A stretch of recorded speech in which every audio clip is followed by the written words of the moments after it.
Hello, how are you? Good, how are you? Good, thank you. Check, check, check. Seems to work. Yeah, I think so.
Okay.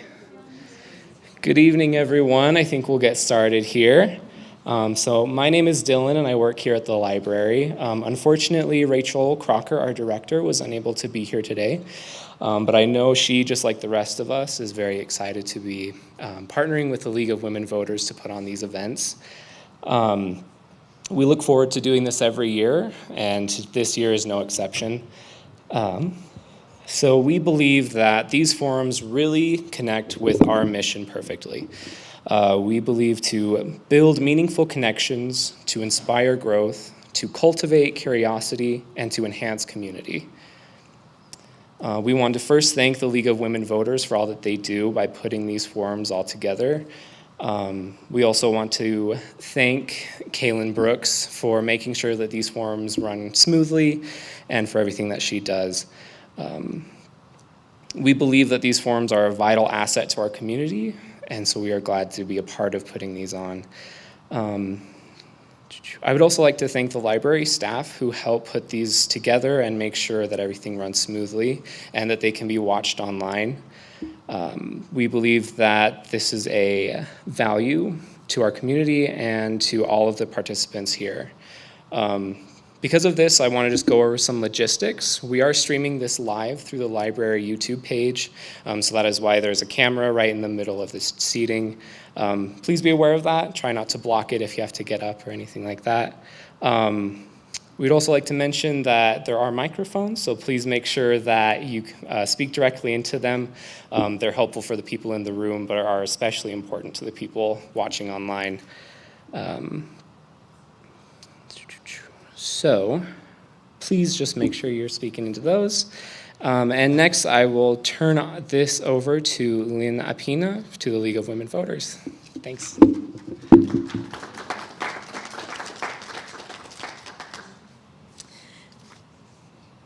Thank you, Dylan.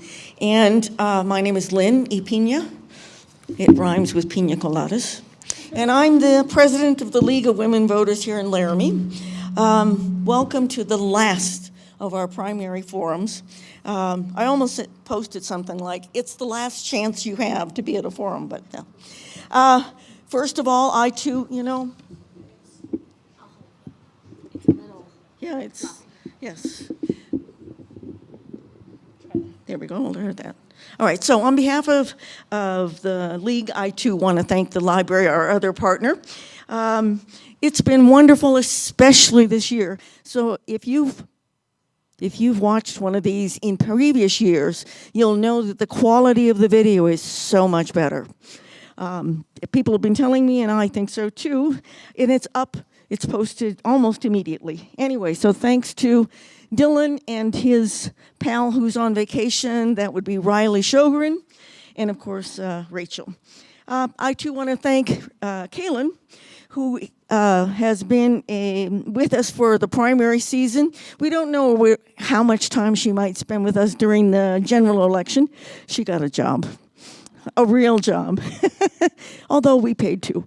All right, anyway, she finished a year with AmeriCorps Services with Laramie's or Albany County's United Way, and she also worked with the Larimer County League of Women Voters previously, so she knew about the League. She was a political science major, and she has a strong interest in voter election. So thank you, especially for the bright new ideas and for introducing us to a bunch of younger people. Anyway, the forums for the general election are going to start sooner than you believe. The League is meeting on the 9th to start putting together our voter guide questions. You've got until the 29th to file, and the next round of forums will probably start the second, maybe the third week of September, because there are so many candidates, and there are so many school board seats vacant. There are 7, did you know? Anyway, it'll be in, the general will be just like the primary. We'll have YouTube. Well, if somebody wants to join us on Zoom, they can. Everything will be posted on the library site. And once again, the city TV station has promised to post. Right now it is showing the primary videos Monday through Friday at 8 to 11, and Monday, Wednesday, Thursday, Friday at 7 p.m. So if you want to watch it on TV. So who do we have tonight? If you can't read their name tags, we have 3 non-competitive races in the sense that all of these people will go forward to the general. Am I right? Yes. All right, so we have 2 candidates. I mean, each one is a candidate for a different party, right? So we have the Senate District 9 on the far end, House District 13 in the middle. Oh, are we missing someone? Oh, my. Okay, maybe they'll come later. And then we have the county clerk candidates on this end. So they're all important, and it's really important that you get out and vote. So let me begin the forum tonight saying 2 things. The primary is the 16th, right?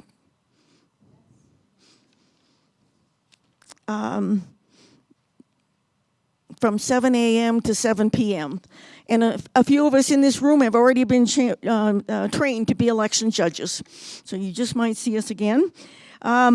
I'm not going to tell you how to get an early ballot because you can't anymore. If you want an early ballot, you have to go to the courthouse and you have to vote then and there. Nothing can be mailed to you. However, you can return a ballot until the 15th. If you have one already, you can return it. I think at this point, if you have any questions, I would go to the county clerk or the county clerk's office. A word about your polling stations. Oh, and if you were assigned to go to, what is it, Sage? What's the new element? Huh? Slade. The new Slade School, where the high school used to be, it isn't finished. So it's all, your voting place has been transferred to Indian Paintbrush. And you should have gotten news in the mail to that. But if you have a question about it, just ask the county clerk. I said before, I'm in a new place. I've never gone to West Laramie's Lincoln Center before, but I will this time. So make sure you check. There are maps in the back. You can download a map onto your phone and then just zoom in as much as you need to, but those I think are actually readable. You can tell which ones are streets. The voter guides at this point, if you get either the Cheyenne or the Casper papers, you will notice that they too had our voter guide. Now, what they had that was different was they had all the state House and Senate candidates and no pictures. We just may do that next time. The pictures are a huge hassle. And anyway, look for people there. They have everybody who's on Vote 411. But you can buy a copy for $3 in the lobby of the Boomerang from 11 to 1, Monday through Friday. All right. I'd like to give an opportunity for anybody who's a candidate for a race this season or anyone who is in an office and not running for re-election. Now, last time we had them come up here so that the people online can see you. So if you do that again, Jackie, I see you. So you have to come. Sally, I see you.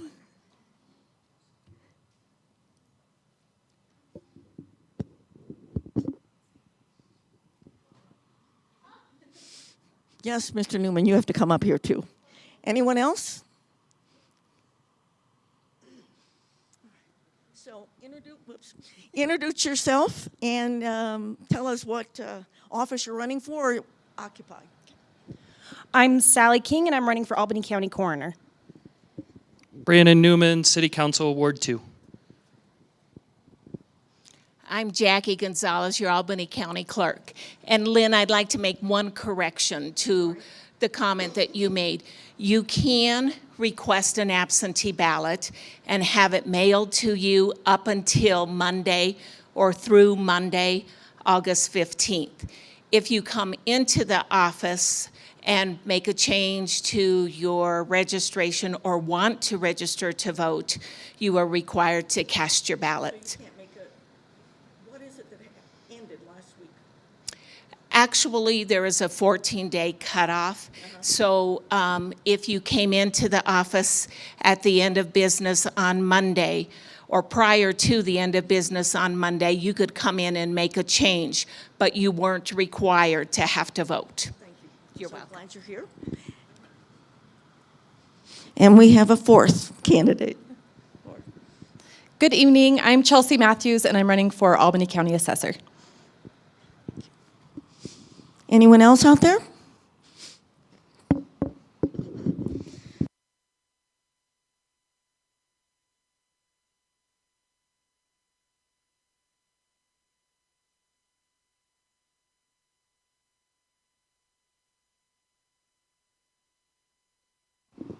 Hello? There we go. All right, and I want to remind you that, yes, the mics are important. I won't go into it very much, but if you're watching this on YouTube and you can't hear us, there is now something called transcription. Just Google it, and you'll see how it works. So we have timekeepers. Jamie Egolf is one of them. She's not here yet. And our second timekeeper is Albert Tremblay. We'll start with Al. Now, he's going to give you signs, cards, and he's going to count down from 90 seconds. And so when the stop comes up, that means stop, please. All right? There are no recordings. So if you want a recording of this session, we have copyright on that. We just don't want anybody taking sound bites. So don't record this, but you can take the whole soundtrack off the YouTube. Are you making... Okay.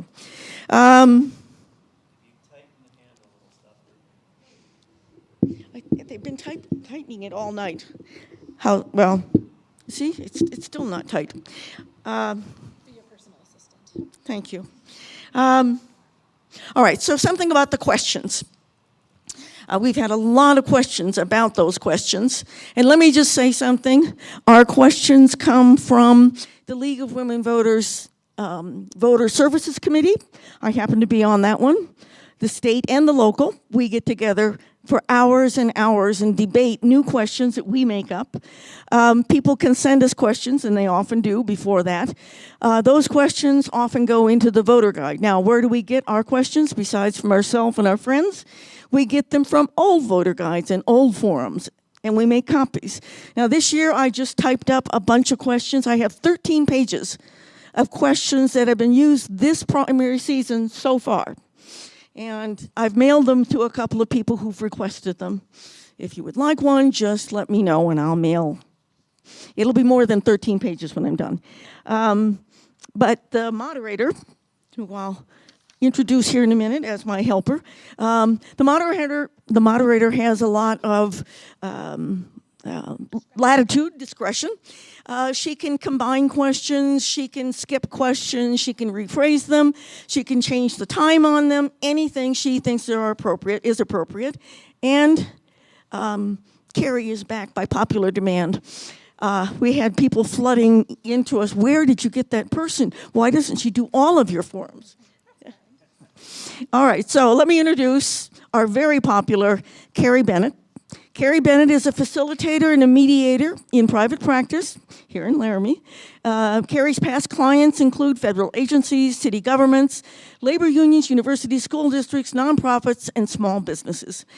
She's a skilled trainer, and she's co-taught courses on collaborative governance and facilitation through Portland State University, and she gives guest lectures at the Center for Public Deliberation at CSU in Fort Collins. She moved to Laramie in 2017, loves the community here, and vows she's never leaving. Okay, so you'll see her at these forums over and over. Outside of her work, Carrie wrangles her two young sons who love to come to the library, right? Oh, one of their favorite places. And an unruly garden. Oh, the weeds are so high. Carrie is also on the board of the Common Outdoor Ground, a local nonprofit which organizes volunteer projects in southeast Wyoming. So with no further time taken, I introduce you. Thank you. Now, you want me to hold this?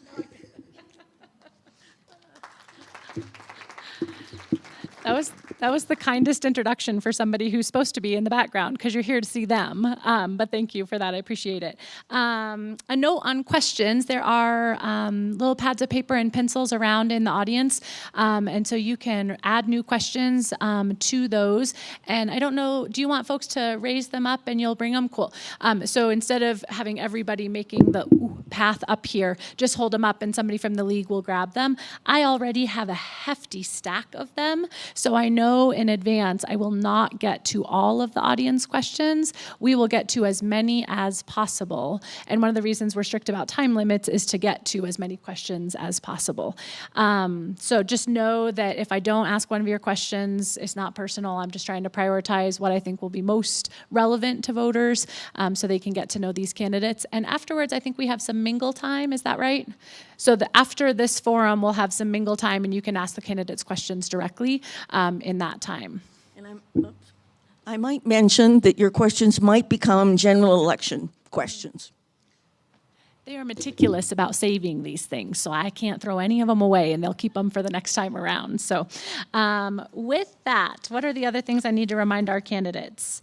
First of all, thank you for your willingness to serve and to run for public office, especially this day and age. I feel like it is a thankless job, so thank you for just being willing to run and for participating in the forum today. We really, really value that. Please do watch the timers. I know it can be tricky as you're thinking on the fly and then watching the timer and everything else. The big important one is when you see the stop sign. I will try to let you finish your thought, but if you keep going long beyond that, it gets real awkward. I have to interrupt you. It's awkward for everybody. Just stop. Thanks for saving us from that awkwardness. And I apologize in advance if I have to interrupt you. So with that, let's go ahead and let you all introduce yourselves. This first round is just a lightning round. Don't worry about the time because it's a very brief question. Just want to hear your name, the office you're running for, and your party affiliation. We're going to start down on the end with Diana. Diana, if you want to kick us off, and then we'll just pass. Each of you has a microphone buddy, except I think Ken. You can keep that microphone all to yourself. If Wayne comes, we'll invite him to just join you all up there. But otherwise, just pass your microphone back and forth with your microphone buddy. Good deal? All right, go ahead. Name your office you're running for and your party affiliation. Diana Seebeck, Senate District 9. Party affiliation is Republican. Hi, I'm Chris Roppus. I'm running for Senate District 9, and my party is the Democratic Party. Oh, yeah, there you go. Hi, I'm Ken Chestick. I am a Democrat running for House District 13. Good evening. My name is Kayla White, and I'm running for the office of the County Clerk on the Democratic ticket. And I am Sue Redding, running for County Clerk on the Republican ticket. Great. This was also a microphone check. You did great. It is really important, even if folks in the room can hear you, that you speak into the microphone, because that's how folks will be able to hear it on Zoom, and also how the transcription function will work best. So appreciate it with that. We will start rotating through with questions now. Our legislative candidates, so the first three folks, if Wayne comes, will get one batch of questions, and you'll all answer them, and then I'll turn to the county clerk candidates. I will rotate who starts first each time. So if you are the person who starts first, we'll go down the line, and the next time, the next person next to you will start first. If I mess up, in spite of the accolades, it is not intentional. I'll try to keep really good track of it. But no, it's not because I favor a candidate or another or I'm picking on you. I just messed up on my tallies. So apologies in advance if that happens.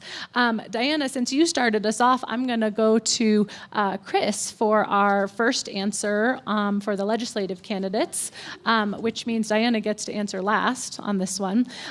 Chris, if you could start us off, tell us, if you were elected, what would your top two priorities be? My top two priorities, first and foremost, would be Medicaid expansion. This has been a top priority for me, for the state, for over a decade now. There are almost 20,000 Wyomingites that have no access to affordable health care and no options available to them because we've chosen not to expand Medicaid. It's essential that we take that step. We've deferred over $500 million of available federal funds that would have supported the health and welfare of Wyoming citizens, and we've done that while providing no solutions. At the same time, another key priority that I think we need to look at and have supported for a number of years is early childhood education. We do not have well-developed and well-supported early childhood education, universal pre-K opportunities in the state. We have TANF programs, we have Head Start, we have some programs depending on what local communities do, but they take that out of their block grant. This is something that we know through studies would be instrumental and truly significant in terms of educational outcomes for all of our students if we provided that opportunity to everyone. There would be a cost associated, but this is an opportunity for us to invest some of the new revenue that we're having come in and create a long-term endowment that would provide that early childhood educational opportunity. Thank you. Ken, go ahead. Thank you, and I look forward, if I am elected, to work with Chris on both of those great initiatives. I'll choose two different ones just because I want to hope he'll work with me on these as well. I have two priorities that actually kind of work in tandem. My first priority is to protect the environment. The planet is on fire, and there's lots of things that we are doing to exacerbate the problem. There's things we're not doing that could solve the problem or help to solve the problem at least.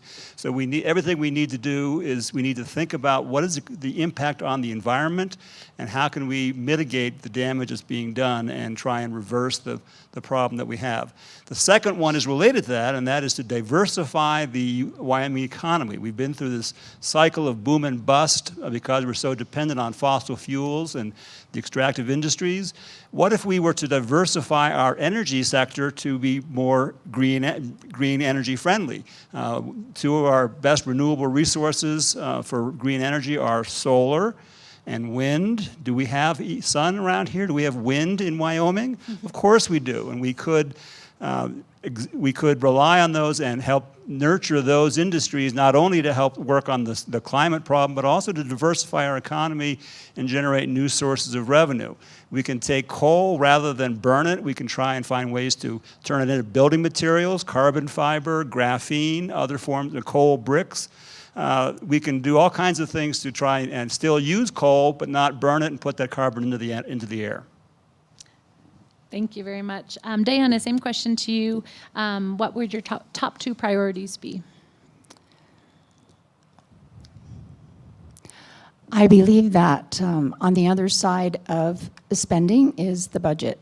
I believe that we really need to take a good look at simplifying the budget, overhauling the budget, making it easier to understand. I believe that the economy, there's a need to diversify, of course. I've been hearing that ever since I've lived here. And I think that Wyoming's emphasis so far on big business and a corporation is a bit misplaced. I think that we need to really encourage our small businesses and our entrepreneurs to develop their businesses and keep them here. I also believe the teacher dissatisfaction is an important thing to address, a deep dive into the reasons for that.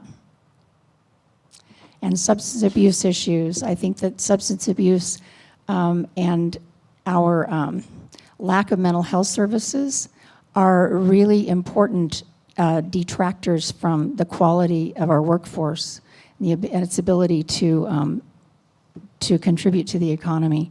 And I think that's important issues that we have neglected, sadly. We need to work on them. Thank you very much. We're going to shift over to our county clerk candidates now. Kayla, since you introduced yourself first, we're going to have Susan answer the first question. Susan, many folks might be unaware of all the different things the county clerk does. Could you just explain what the primary responsibilities of the clerk are, and if there are any of those that you would really prioritize or focus on if you were elected? So the county clerk actually has a lot of responsibilities. They are, for the most part, they're record keepers.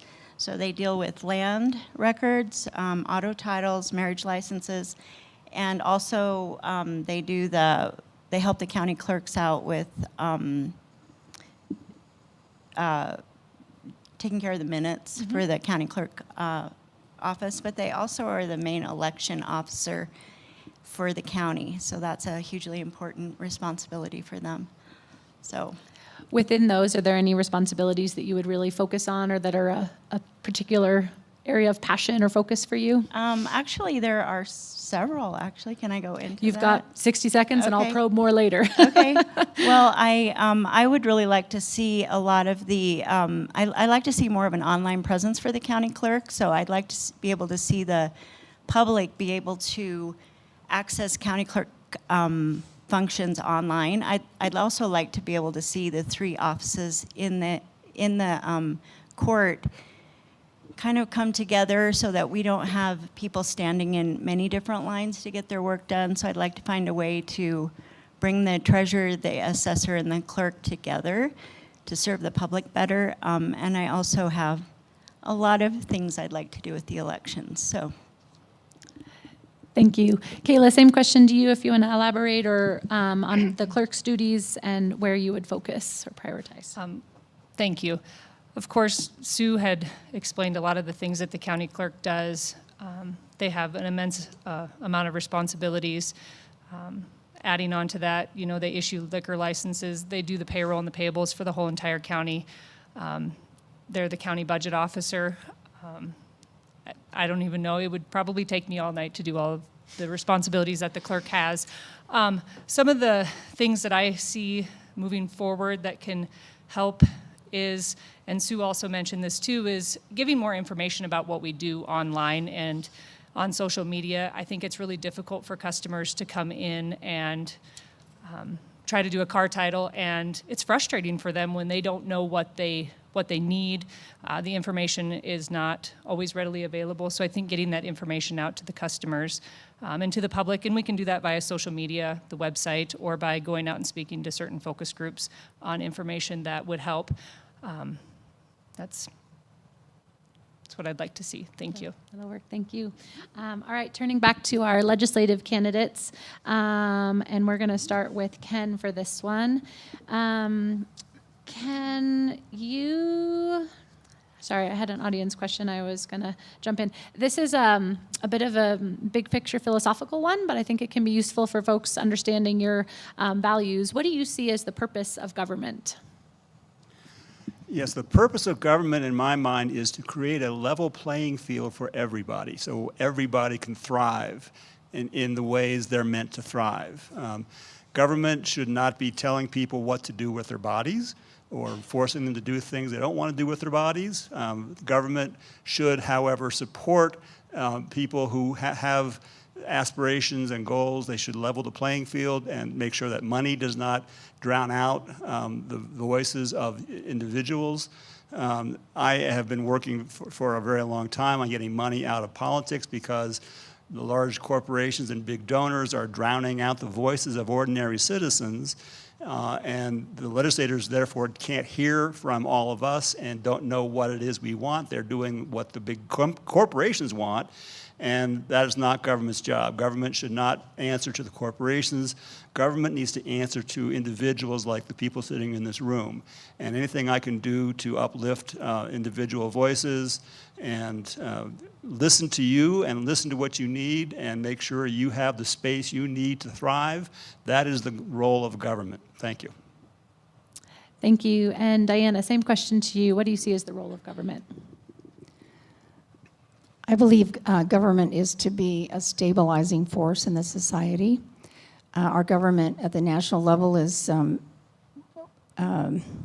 organized in such a way that the checks and balances help us stay in kind of in the middle lane, and so to speak.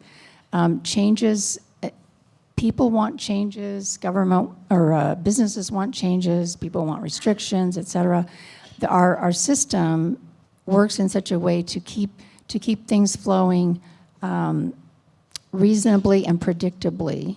I think the government, our particular state government, is to primarily manage the budget, collect the taxpayer revenue, and be careful and frugal with the way they spend the money to serve the citizens of the state. Thank you. Wayne, same question to you, role of government. So the government is founded and formed on social contract theory, really, which is the idea that we all are willing to give up some of our rights to work together with each other to have a shared cooperative governance of certain rights, of certain abilities, of certain ideas. And we get to choose what that means. We have the authority over that government. We get to choose whether we like the ideas, whether we disagree with the ideas. So for me, the best government is a government that's there when you need it to be there and not there when you don't want it to be there. The idea being it supports those in need but stays out of the way for those folks that are not looking for the government intervention. So when you look to individual rights, we hold these dear. We believe in our individual freedoms, our individual liberties, and those should be, again, supported at the personal level to the greatest degree we can and minimize that trade-off. But again, there are some things that we work better together with. Education, social services, those support networks that we hold fundamental. Thank you. I think that's all. I have to double check that you all answered the question. I think you all did. If I ever mess up and I skip somebody, please call me out. All right, thank you for those answers. Let's see, Kayla, we're starting with you for this next question. Both of you mentioned overseeing elections as an important part of the clerk's job. In your view, are Albany County elections entirely free and fair? And why do you think that some people contend that they are not? That's a tricky one in 90 seconds. So 2 parts. Are they free and fair? And why do you think some people say that they are not? Well, working in the county clerk's office for the past 15 years, and in those years working in elections, I can attest that yes, elections are free and fair in Albany County. We do our utmost to follow the laws that are placed in front of us. We don't get to dictate what laws we follow and which ones we don't. The law requires that there are requirements for people to register, there are requirements for people to vote, and those laws must be followed. So if that makes them free and fair, then yes, we have free and fair elections in Albany County. And the second question? Yeah, why do you think some people contend they're not? You know, I think in 2020 with the national elections and everything that went on outside of Wyoming, I think it makes people question the process. But I think as long as you understand the process and reach out to your county clerk's office and reach out to the people that do elections, I think that you would find that there's not issues in elections in Albany County. I can't attest anywhere else.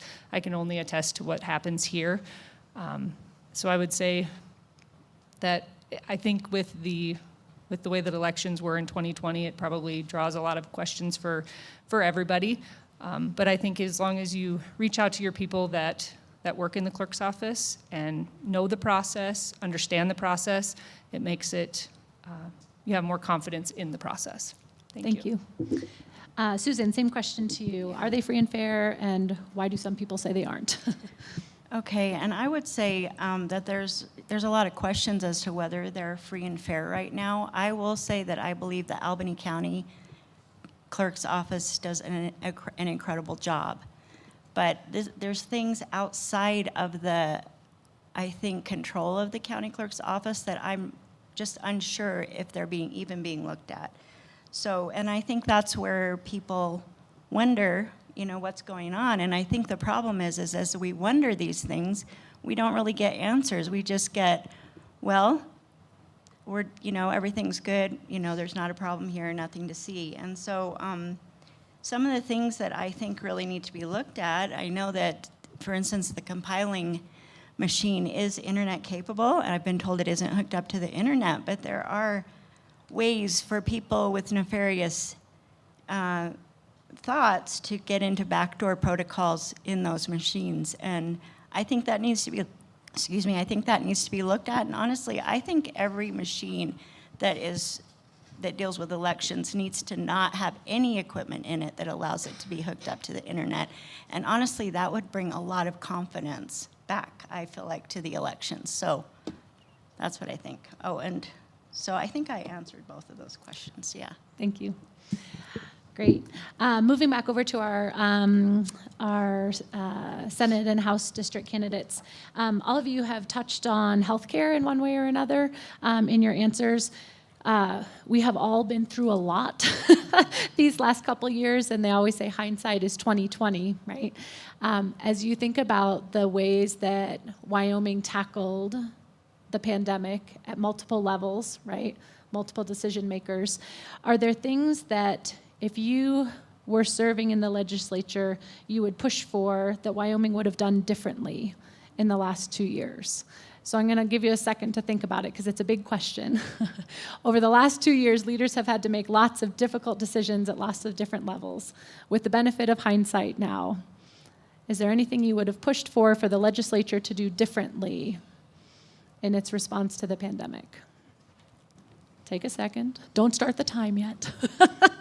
I'm combining like 6 questions from the audience and my papers on this one, and just asking you to think in hindsight, is there anything you think that the state legislature could have done differently with the benefit of this hindsight in responding to the pandemic? And Diana, you're up next. You're up first on this one. That's an enormous question. It is. It'll probably spark follow-up questions, so give us a first pass, and we'll see if there's some follow-up things that we can ask. Well, the pandemic hit the world with such force and in such a sudden way that everyone was caught off guard, not expecting any of that, and what to do. People in different countries handled it differently. I think, the United States had its first response and was very, appropriate. And the state government followed suit that we should mask and social distance and take all those precautions. And then, of course, the vaccine was being developed. I think that we handled it as we could have, should have at the time. As time wore on, I do believe that we carried on our mask mandates too long, and that experience was showing us that this virus had a lot of variability depending on population, age, condition of health, et cetera. Thank you.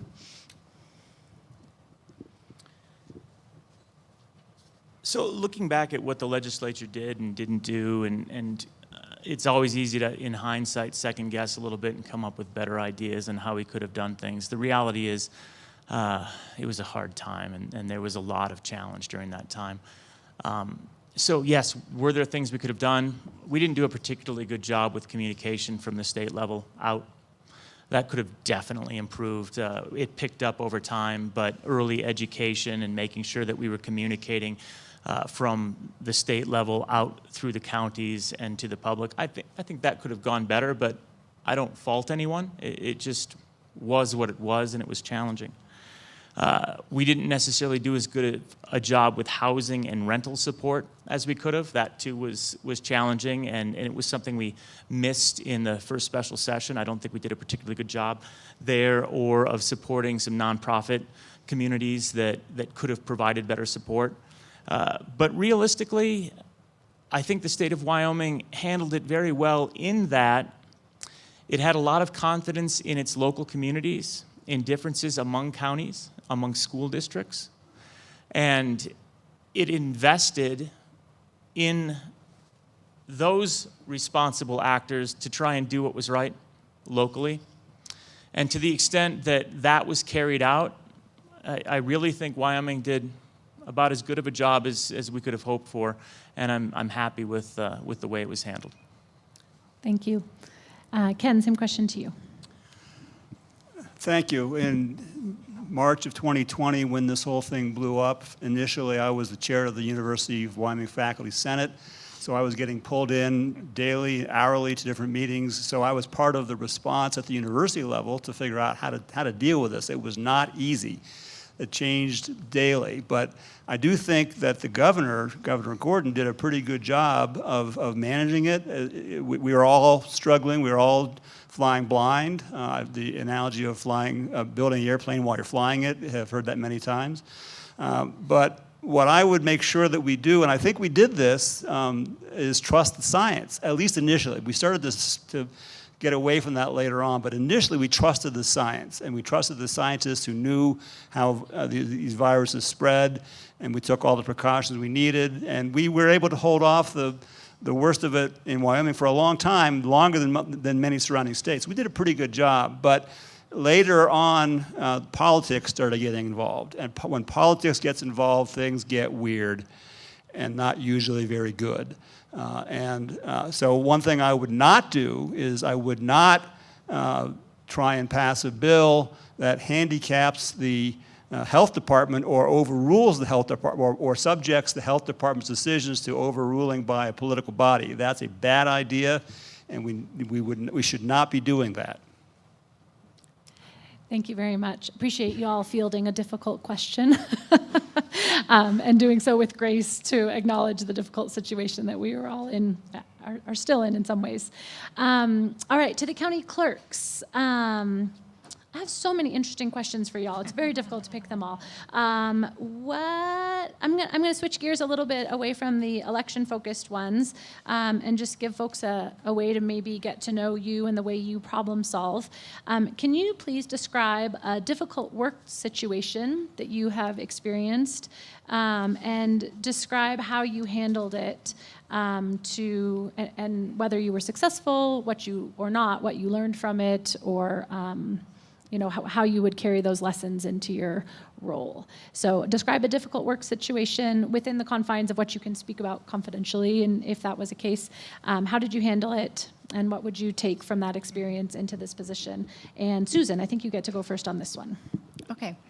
So I spent a season as the director of a Bible college, and while I was there, one of my colleagues left kind of unexpectedly and took money and curriculum and furniture in the middle of the night, and so I had to come back. I did come back the next morning to that bit of a shock, and so my task was to create stability within the student body and make sure that they understood that we were going to continue on and be fine, and so that actually just, I think that speaks to my leadership and skills, because I was able to bring stability to that group of people, and we did graduate every single one of those students and get through the year. So,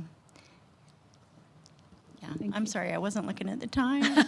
We'll holler at you if you're out of bounds, so you're good. Kayla, go ahead. Same to you. Okay, a difficult work situation. I work in the county clerk's office, so all of my experience is going to be from that. So I would say that, in the past couple of years, we've had some turnover in our office, and those are difficult work situations, especially in the public sector, where we're trying to keep services up for the public, and it's really difficult to get good people that want to work, that want to stay working.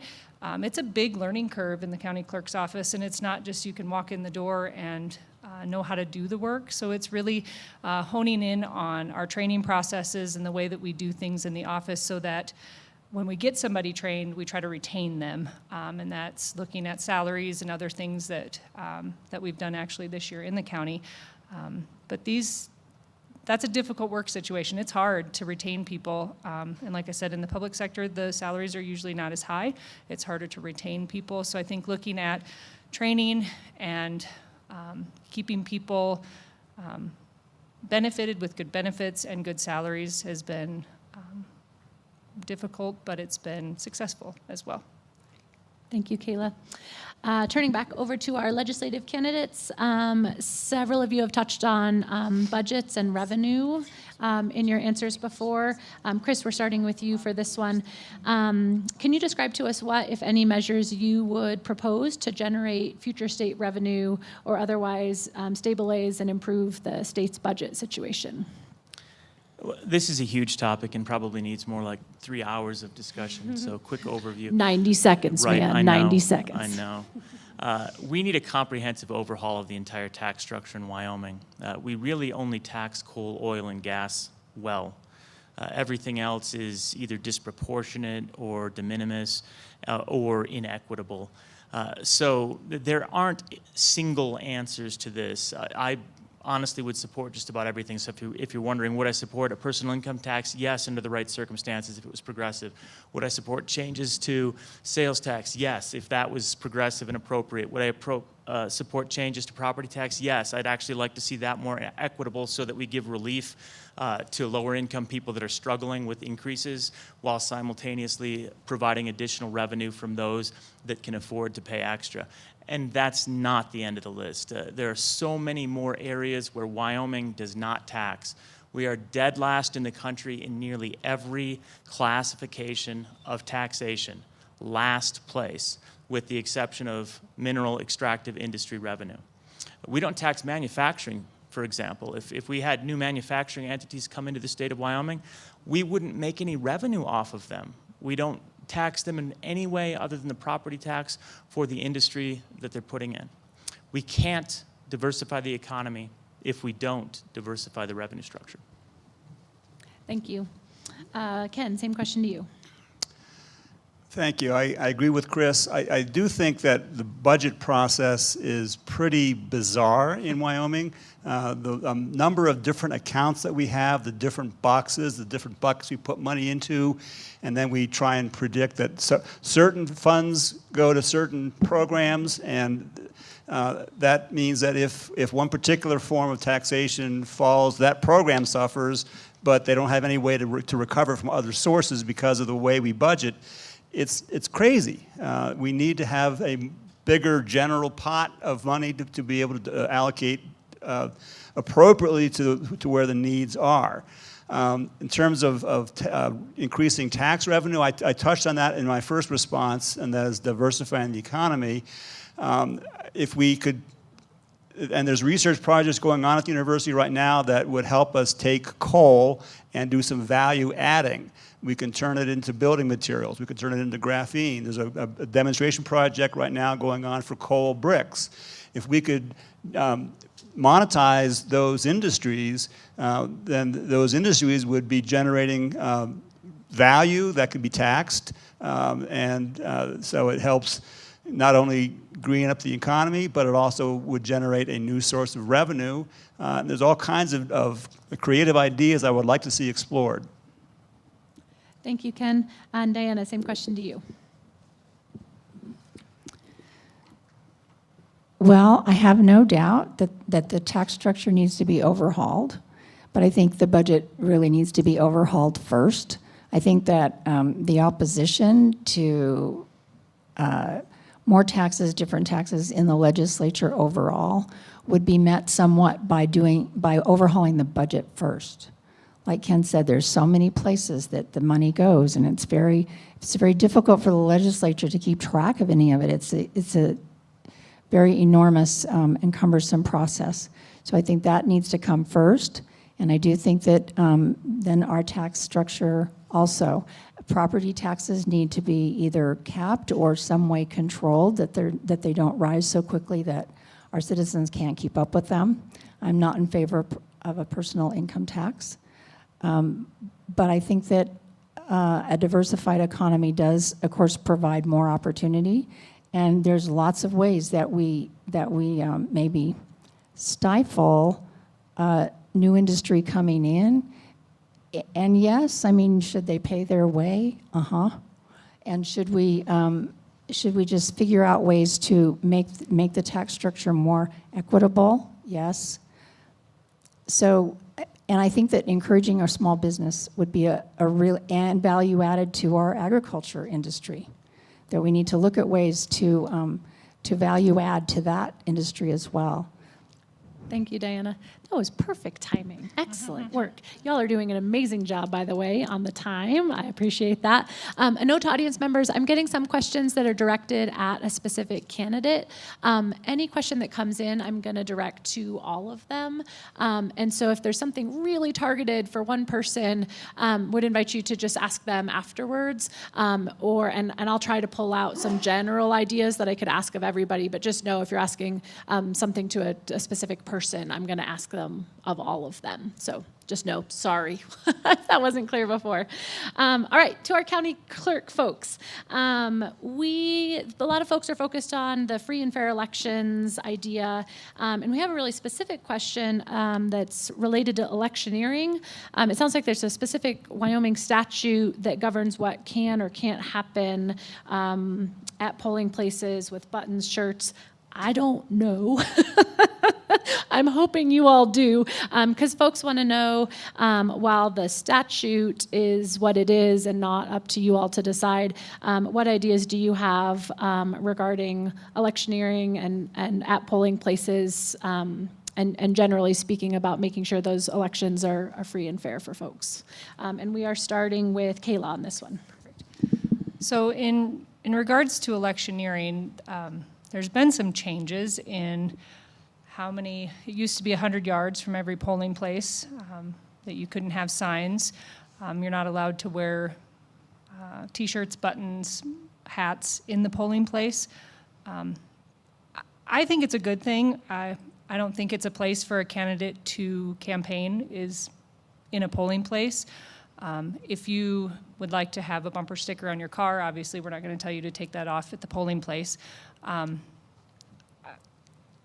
Electioneering it's interesting. I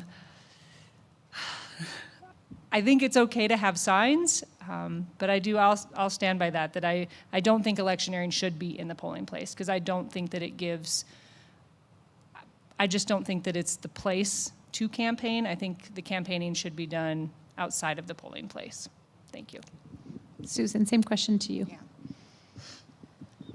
So I'm familiar with this statute, and honestly, I'm probably going to sound awful here, but I think we make too big of a deal about it. I think that people generally have their mind made up when they go to vote, and honestly, it's something that the county clerks have to police, and I just think it's something that I don't think they should have to. I think it's kind of ridiculous, honestly.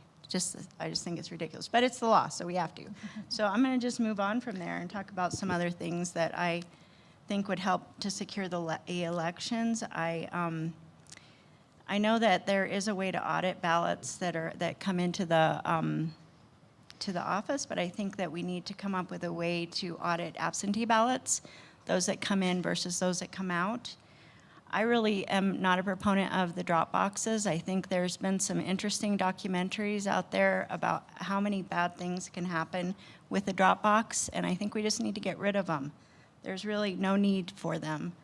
I think we really need to drastically reduce or omit early voting. I don't think 6 weeks of early voting is really necessary. And then I also think we need to drastically reduce absentee ballots to only be used. I mean, I think it's important that they're used for people that are sick, that are traveling out of the county or military service, but other than that, I think we just need to get rid of them other than that. So those are my thoughts. Thank you, Susan.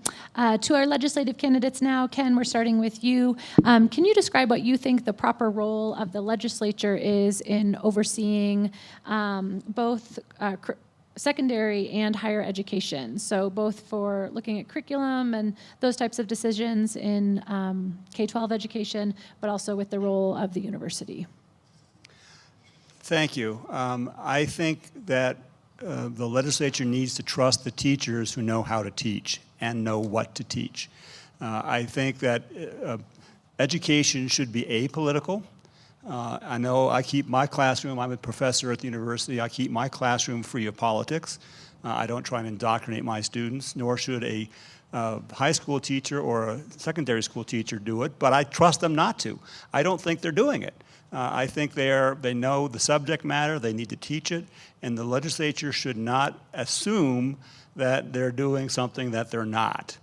We need to trust the teachers and let the teachers have the freedom to teach.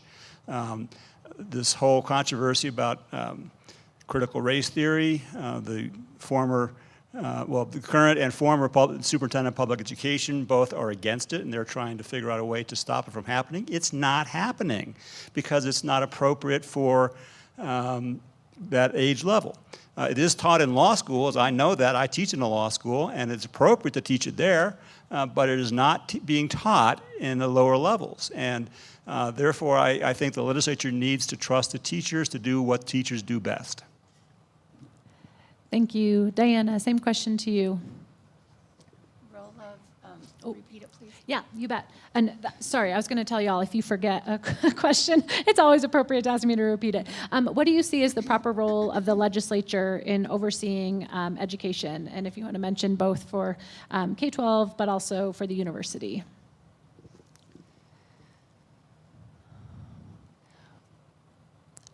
Well, I think it's somewhat idealistic to say that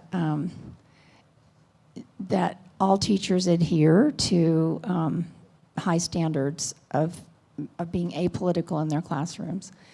Our society has become increasingly political. It's distressingly so. And so I think that the public trust is important. And the public trust would, I think, indicate that they would like to be assured that teachers have a standard that they are supposed to adhere to and that they are expected to adhere to. So I don't believe that it's, obviously the legislature has no iron hand over schools at any level. But I think that it's important to state what should be taught in the positive way, what should be taught. Thank you, Diana. Chris, same question to you. So for guidance on this, we should look to the Wyoming Constitution. As for guidance on everything the legislature and the executive branch should do, we should look to the Wyoming Constitution. The Wyoming Constitution makes it very clear what the legislature's role is with regard to both the university and K-12 education. For K-12 education, it is the legislature's obligation to fund a high-quality, equitable education system for all students throughout the state of Wyoming. We've aspired to that, and honestly, we've achieved it. We have an exceptional K-12 system in the state of Wyoming, amazing teachers that work hard, and incredible students. So we've done a great job there. It is not our job, and in fact, it explicitly says in the Constitution, remember this was written quite a while ago, that the legislature is not to provide textbooks. The concept being the legislature doesn't decide what's taught in the schools. That's for the local school boards. The State Board of Education sets the standards, local boards of education determine the curriculum, and that's what gets taught. That separation is essential to the vibrance and the continued success of our education system. For higher education, it is the legislature's responsibility to ensure that higher education through the university is available to all students as freely as is practicable. We're struggling there a little bit, but again, that's the aspiration and responsibility of the legislature on higher education. Thank you, Wayne. Or no, sorry, not Wayne. Chris. Don't trade name tags. It can mess me up. Ken, same question to you. Oh no, you started. Yeah, sure. I got it. We're good. I'm going to have a sip of water, and I'll be right back on track. Susan, we're going to start with you for the next question. You mentioned some changes that you would like to see made for voting. Somebody in the audience wants to know, what are some of the greatest impediments to registration and voting in our county, and what would you do to reduce those obstacles? Well, I think one of the biggest impediments to registration is the will of the person that doesn't want to register. Honestly, I think it's important that we do things to motivate people to vote and to register to vote. And so I think that there's some fun things we could do for that. I know that the county clerk already is probably everywhere that they can be to allow for people to register to vote, which I think is awesome. But I think what I would like to see is I would like to see some, maybe on our website or Facebook, some videos of why voting is so important and why our country is so special and how it was founded and why your right to vote is like so important, and if you don't vote, how it could really change our country and how it already is changing our country. So I think really the biggest challenge is getting people to vote, registered and to vote, and those are some of the things that I think that another thing is Wyoming history has got some amazing stories about the first woman voter, and we just have a lot of little stories that we could inspire people with. So that's what I think. Thanks, Susan. Kayla, same question to you. Okay. I think that there are a lot of things that we do and we could probably do better. I think getting out into the community more and maybe hitting some different groups of people that maybe don't have the means or the way to either get to the courthouse. So maybe, I don't know, helping out a certain group, maybe going to WyoTech and doing a voter registration drive there with those kids with the time frame that they're in school. They normally can't, and some of those kids wouldn't even want to register here. They would probably want to register in their hometown, so that might not be the case anyway. But getting out there into the community more and helping facilitate the process, giving more information and getting the people to register. And like Susan said, it's not only the registration, but getting the people to the polls and getting them the information and the importance of what it is to vote and how much weight your vote does carry, especially in local elections. We find that in the presidential elections, our rates are a lot higher for voter turnout than they are in the local elections. And I think, as you all know, local elections obviously affect us more at home than they do anywhere else. So thank you. Thank you. All right, this next question, we're going to start with our legislative candidates, but county clerk folks, I'm going to throw one similar to you. Okay. So stay tuned. You get some extra time to think. Folks want to know if you would favor an open primary or this idea of crossover voting or being able to switch your party last second, et cetera. The legislature makes the decisions on that, and then the county clerks are the ones who enforce it and deal with the logistics of it. If changes are made or not made. But what are your thoughts on that? You all are running uncontested in the primary here, but obviously this is significant for lots of different offices. So would you support an open primary and or crossover voting, switching parties, et cetera, for folks? Diana, you get to go first.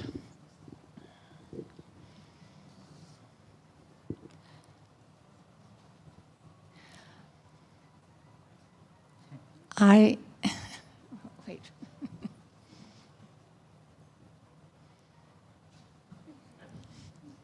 am not in favor of an open primary. I believe that our party system, such as it is, was designed to so that the party comes up with its own candidates. So I'm opposed to crossover voting, and I believe that the parties, the distinctive parties are charged with coming up with their own candidates, and those candidates should be put forward at the election and let people decide between those two candidates. I'm opposed to open primary and opposed to crossover voting. Thank you, Diana. Chris, same question to you. So I'm a big supporter of open primaries, and I think it solves a lot of problems.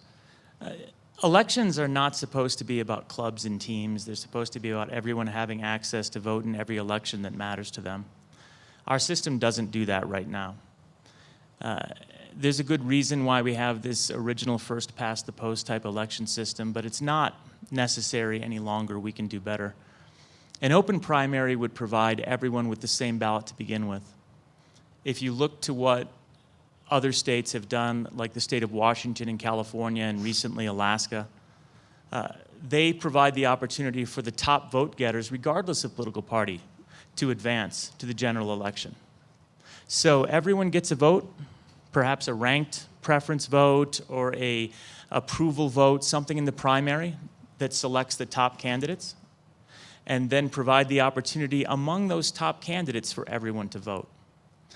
If individual parties want to back individual persons, they can do that. Parties are clubs. They're like chess club, bridge club, political party. They're not features of our government. We treat them that way. We give them special privilege.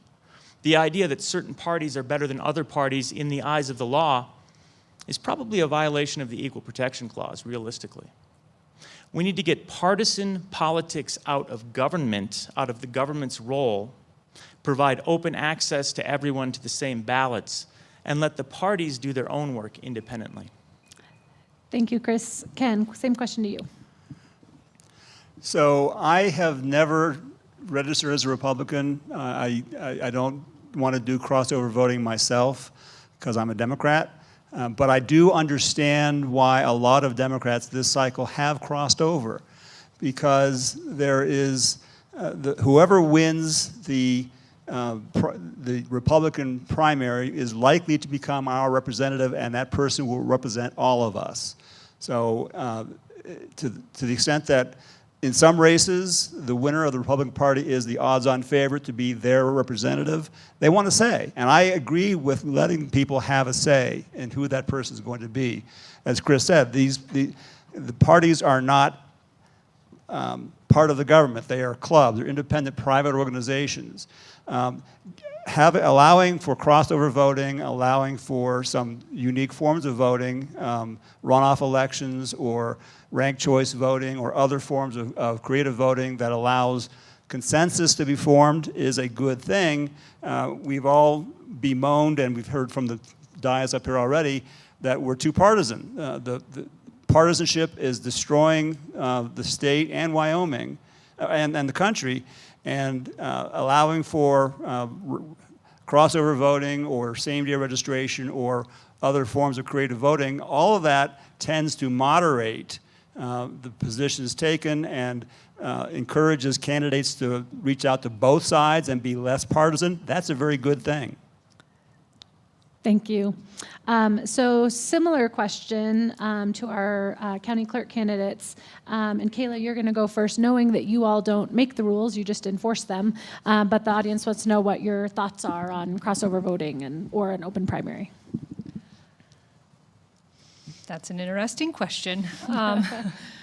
I am not a very political person, so for me, I feel like open primaries allow for anybody to vote for any candidate. I feel like I vote for the best candidate, not because of what party they are. If I feel that a Republican is the best candidate, I'll vote for a Republican or a Democrat.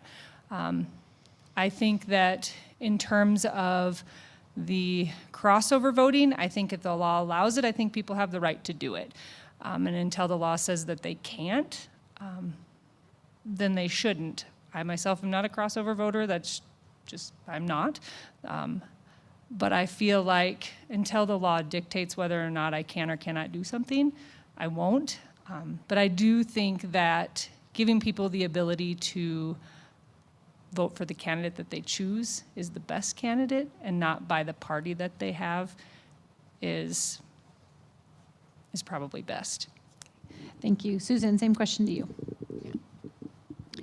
So the parties, I guess, they may be clubs, but they also have platforms and philosophies, and that's what helps us to understand where these candidates are coming from. And so I really am opposed to crossover voting because I think that if you're a candidate who is asking for the opposite party that you're coming from to vote for you, then I'm thinking that your platform is probably not similar to the one that you're running on. And so there's all sorts of confusion in that over you know, how I process that personally. And so I think rather than crossover voting, let's just let the candidate cross over to the other side. And then it will just be easier for all of us. That's what I think. Different spin on the crossing over. Thank you. All right. Oh, no, back to our legislative candidates. We are going to start with Chris for this one. For several decades, the Wyoming Constitution has had an amendment describing the right to home rule for Wyoming towns, but it sounds like court rulings and the legislature have undermined this. As a legislature representing our community, what would you do, or would you be willing to fight for Laramie's rights to self-determination when the state is trying to overrule that? We're going to start with Chris. Well, I think it's clear from the last 12 years that I've been in the legislature that I've been fighting for the opportunity for Laramie as well as Albany County to define its own purpose, make its own decision, and have more freedom and autonomy relative to the state. The state legislature is a bit of an irony sometimes. We always complain, just vehemently shout angrily about how the feds come in and tell us what to do. And then our response tends to be, all right, well, if the feds are going to tell us what to do, we're going to take it out on the cities and counties, and we're going to tell them exactly what to do. And that's regrettable, because we know as a state that we end up being this engine of innovation for the country where we come up with different ideas as different states, and then we look to other states to figure out who's doing things right. That one-size-fits-all solution isn't always the appropriate one. And then we figure out, all right, what works best? What would work best for us? That flexibility is critical. We know that as a state. But we deny that when we're in the legislature and we're thinking about it from the perspective of the cities, towns, and counties, where we know Laramie is different from Rawlins, it's different from Meeteetse, from Newcastle, from Jackson. We should not be required to operate our government in the same way in all places. So I've been a strong supporter for home rule. I'll continue to do that. I'll try and provide additional flexibility wherever I can. Thank you. Ken, same question to you. Big fan of home rule. Very big fan. Before I was a law professor, I was a practicing lawyer in Pennsylvania. And we had home rule ability in my county, my home county, and we adopted a home rule charter in my county where I lived, and I became the very first county solicitor under that home rule. So I was the county's lawyer for that home rule county.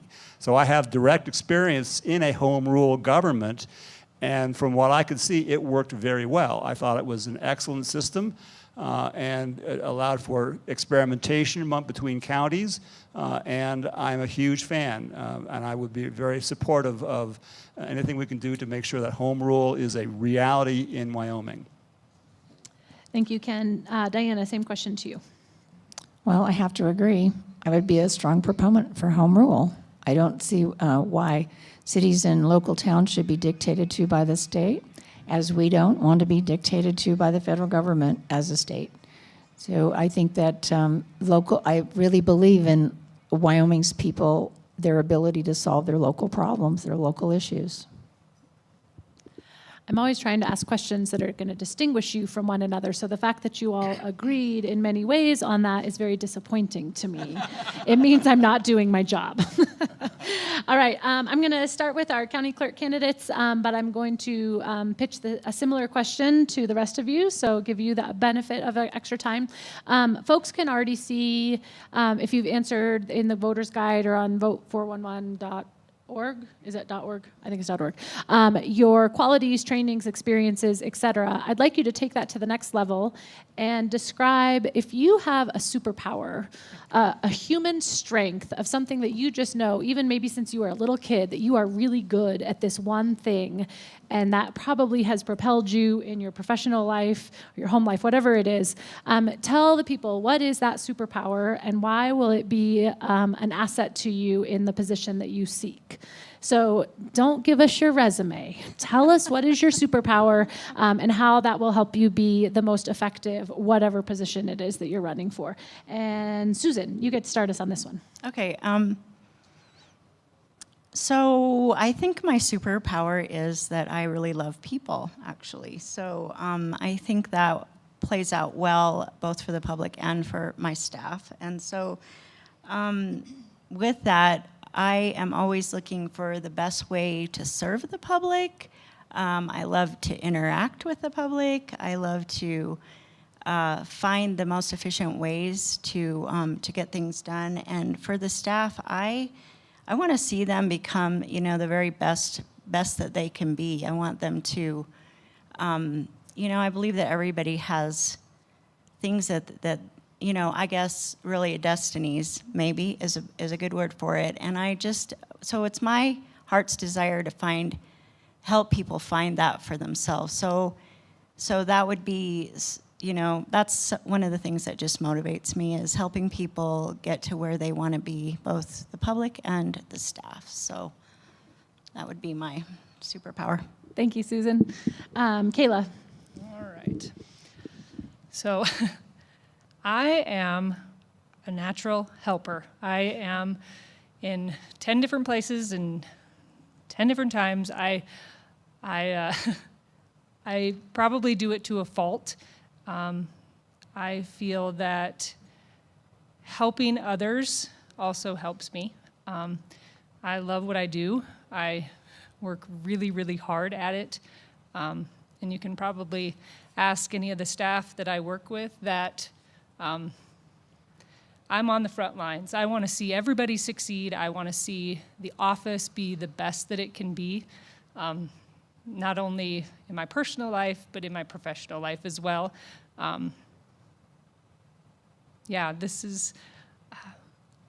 That's what I would like to see. This is really important to me, and I'm a natural helper. That's who I am. Thank you. All right, legislative candidates, same question to you. What's your superpower and how's it going to make you effective in your office? Ken, you get to kick us off for this one. Okay, I'm going to interpret that question to what superpower do I want? Because I don't think I have any superpowers. You're selling a bill of sale now. You want it, but you don't actually have. If I could choose a superpower to have, the one I would like to have would be the ability to get people to think critically, to think for themselves. Critical thinking man with a cape, and that's what I try and do in my classroom, is I try and get I don't tell my students what to think. I get them to learn how to think and think for themselves and make decisions for themselves. And if all voters had that ability to think for themselves and critically think about what they're seeing and what's happening and understand the issues and have enough information to do so, critical thinking would make this world a much better place. We would all get to a better decision if we were all critical thinkers. So if I could have a superpower, and I do in my teaching, I try and do this as much as I can, I would like to get people to think critically, think for themselves, make good choices. Thank you, Ken. Diana, same question to you. What's your superpower? How will it help you be effective? Well, I too would say I would aspire to this superpower. I'm very oriented toward this one, but I would like to have the superpower to make this happen.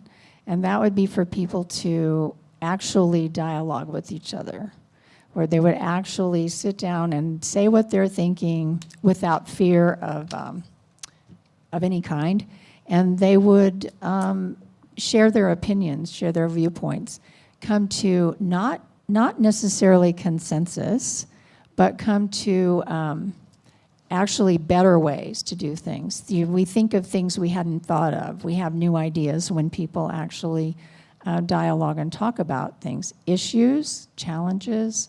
I would like for us to, that spirit of dialoguing instead of making walls, making fences, making boxes for people, and sticking a label on them. Thank you. And Chris, last on this question. So my idea really, with regard to what I think has been important that I've focused on over the years, has been empathy and listening to people, to constituents, what their needs are, but also other legislators, and trying to understand their interests and where they're coming from, what their differences are, why they might feel differently.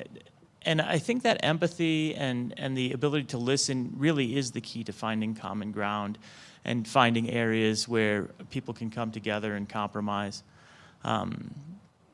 we really are too polarized at this point, and we really don't spend enough time trying to look for those common areas where we can work together.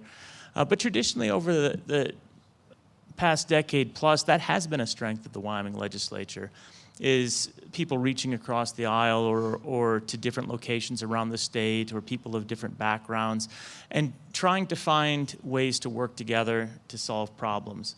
We've moved a little bit away from that over the past few years, but I'm hopeful that as we move forward, we can get back to that, because you really can get a lot done if you will just meet halfway, sit and listen, be empathetic towards the needs of others and the differences, and identify those solutions that everyone can be at least somewhat comfortable with. Thank you. County Clerk folks, you both mentioned heart and helping and people, just that really empathic side in your previous answers. I want you to think about how that gets played out now in systems and the functioning of the clerk's office. What practices would you implement to ensure high-level customer service to the folks who visit your office? So not just the good intentions that we know you would both bring, but what practices would you bring to those systems and the logistics for high-level customer support? Kayla, you get to start first on this. Okay, so the county clerk's office has, like I said earlier, a lot of responsibilities, and let me think about one thing. Maybe you're walking in issuing a car title. And the processes that we have to work through to help customers, the natural helper in me, you do the best you can with every customer. And I think the thing is, too, is trying to help customers work through processes and trying to help them understand the laws that we're governed by. It's difficult and it's hard to help customers to understand that we're not trying to not allow them to do something, but sometimes the law does not allow us to do that. So working through and helping them, I mean, there's been times where we've called other states where we've helped customers through a process and doing the best that we can. Trying to think here. Helping customers, and let's see. Yeah, that's it. If you've covered it, you've covered it. You're good. Susan, same question to you. Okay, so I feel like some of my strengths are actually finding efficient ways, systems, and protocols, and so I would like to kind of analyze the way that the county clerk does things. Obviously, I'm not in that office right now, so that would be one of the things that I do once I get in there. And I would like to see more online options. I would like to, like I said before, I'd like to find a way to blend the three departments, county clerk, treasurer, and assessor, so that people aren't standing in so many lines. I'd like to have maybe a chat option on the website so that they actually don't have to come into the county clerk's office, but can get problems solved while at home online. So, and then I feel like there's a lot of different apps out there that are available to help us actually just do a better job more efficiently. And so those are the kind of things that I'm going to analyze once I get in there and find the right just protocols and systems to make things easier for the public, you know, and also it's going to save money for the county clerk's office. So let me just see if there's anything else. I mean, I guess the other thing is I would really like to strengthen the election process and voter confidence, and so there's a lot of things regarding that I'd like to look into, so that the public can really feel confident that their vote counts. Oh, stop. Thank you. All right, we are approaching our last questions, and I apologize. There are still really good questions up here that I haven't gotten to, and so I apologize if one of those is yours. Remember, you'll have the mingle time. And these last questions, they're just the last that we are going to fit. So for our legislative folks, different topic, really, really different topic than one we've talked about before. What's your position on protecting Wyoming citizens' access to public lands and balancing private property rights? You mentioned agriculture in one of your answers. We know we have this funny patchwork of public lands and private lands. Tricky thing for the legislature to tangle with, given that people love their access to the private lands or to the public lands, and they love their private property rights. So what are your thoughts on protecting access to public lands and also private property rights? Diana, you get to go first on this one.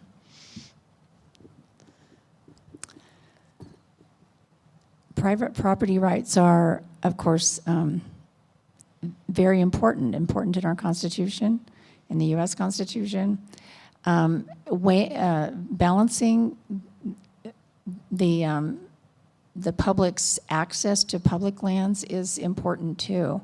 I think that, obviously, there are times when the private property owner, in my opinion, should not be allowed to lock up and prevent access by the public to public land. That's, I think that, that when those two things conflict, the public access wins out. So it's important to balance, but,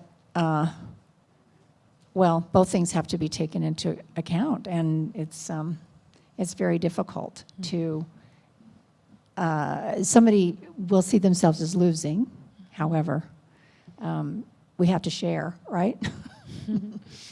Thank you, Diana. Chris, same question to you. Well, I agree a lot with what Diana said. I think that there is a necessity for a balance, but one of the things that's often forgotten is the idea somehow that public land isn't also owned. It's owned by all of us. It's owned by the public, the people. And from that standpoint, everyone should have access to the public lands that they're entitled to have access to. So the idea that a private property owner should be able to isolate the public's access to those lands seems unfair.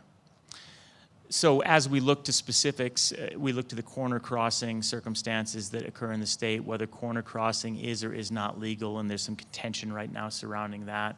I would like to bring legislation that clarifies that a corner cross is allowed. In other words, if you're on public land and you're at the intersection and you're crossing into another piece of public land, that should be lawful. And I'd like to remove any ambiguity on that. That's not popular with everyone, but again, it's the public's land, and the idea that you could lock it up without the public agreeing to that seems unacceptable. We've done great things, I think, in recent years here in Laramie in our community with regard to public lands. Pilot Hill Project, trying to make sure that we have access then to public lands by bringing together a number of public parcels. Those are the kinds of projects that can help move us down this path. But at the end of the day, we need to make it very clear statutorily that we have access to those lands. Thank you. Ken. Unfortunately, I think you found another question where we all agree. Dang it! Yeah. It's a good way to end it. Yeah, it's a good way to end, but absolutely public lands belong in public hands, and we need to make sure, and it's one of my main platforms is to protect access to public lands. I was just looking at the corner crossing case today. I'm in the middle of writing a textbook, and I'm using it as an example in my textbook. Corner crossing is the way the patchwork works. It allows certain private landowners to double their holdings, essentially, because they can keep people off of public lands by preventing them from crossing corners. And that makes no sense. There is no harm to the individual property owner if somebody puts a ladder on a corner and crosses over it and doesn't even touch your land. I can't imagine why that would be offensive to you. But it is to some people, and we need to find a way, and I think it's a legislative fix, and I agree with Chris that we need to take a look at, in the legislature, ways to ensure that landlocked public lands can be accessed in some fashion and make those public lands available to the public once again. Your agreement on this proves my neutrality, that I had no idea what y'all think about things, and clearly you're very agreeable people. All right, last question to our county clerk candidates. quick part, and then perhaps something to expand upon. In your mind, is voting a right, a privilege, or a duty? And based on that, whether you see it as a right, a privilege, or a duty, are there any changes that you would like to see in voting procedures? For example, drop boxes, vote centers, you mentioned some of those, Susan, based on that perspective of voting. So is voting a right, a privilege, or a duty? And are there any changes to voting procedures that you would support in Albany County based on that perspective? Susan, you get to go first for this one. Okay. So I think that voting is a right, a privilege, and a duty. So I'm not going to even pick one of those.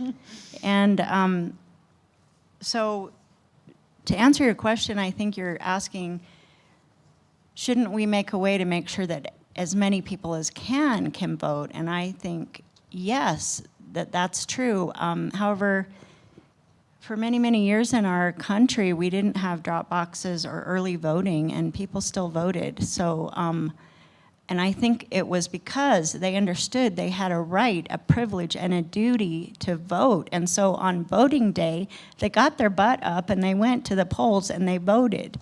And I feel like we need to go back to that because there's just too many loose ends in the election process that allow for people that want to do not good things, And so hopefully that answers your question. Thank you, Susan. And Kayla, last to you. So I would agree with Susan. I think that voting is a right, it's a privilege, and it's a duty. As United States citizens, we have that right, we have that privilege, and we have the duty to vote. I think personally that the processes in elections in Albany County are very good. We're, in terms of drop boxes, they're under security, and there's a reason for them. I think absentee voting, if the law allows it, then people can absentee vote. It gives them another option for people that maybe can't make it to the polls. Early voting, for the 45 days prior to, you can come in and you can cast your ballot just like you do at the polls. But it gives that person that ability to do that prior to because of the fact that maybe they can't make it on election day.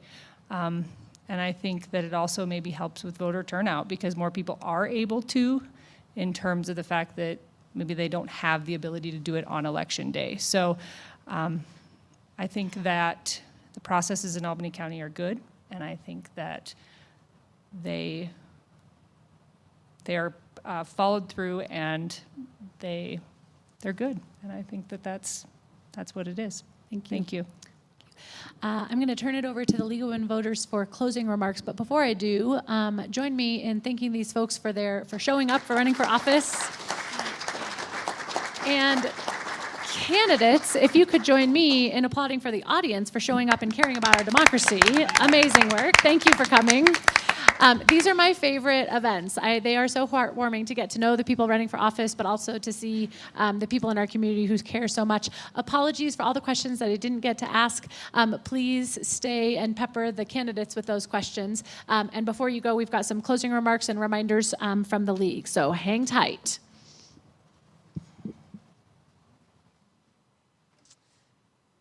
All right, so my closing remarks are ad lib. Vote, vote, vote. Tell your friends to vote. You don't forget the day, right? August 16, that's 1-6.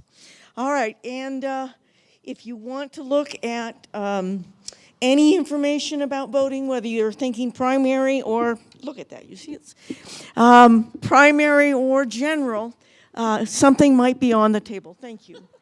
Let's see, what else? You can look for your district on the maps in the back. And wasn't Carrie wonderful? Let's give a round for her.